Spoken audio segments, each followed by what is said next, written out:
I don't think anybody good, really knows when the work is going to turn out good. I'm not being falsely modest here. I think there's a reason I've gotten good results, and other directors will never get good results.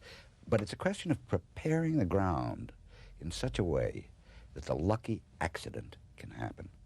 And I know this is true of musicians. I know many writers feel that way. When you just prepare the ground so that the piece can take on a life of its own and run away with it. Let me ask something that I've always wanted to ask you and others, and it may even apply to you in some instances. I love The Verdict. You haven't made anything since The Verdict that I like as much as I love The Verdict. Francis Ford Coppola hasn't made a movie that I really liked a lot in a while. Now, he would differ and say this was really good and this was really good. But I think the majority of film goers and critics wouldn't say that.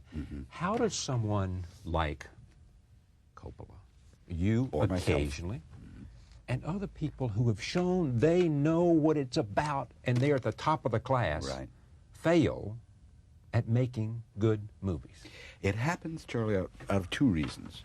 First of all, there's that very, very important area of self-deception, which is really necessary to even go to work in the first place, because the work itself is so hard. You've got to be prepared to say, I believe in this, I don't see the problem, a kind of plunging in with faith, and very often it's misdirected. I've had 2 pictures in which, around the second or third day of shooting, I realized, my God, I was wrong.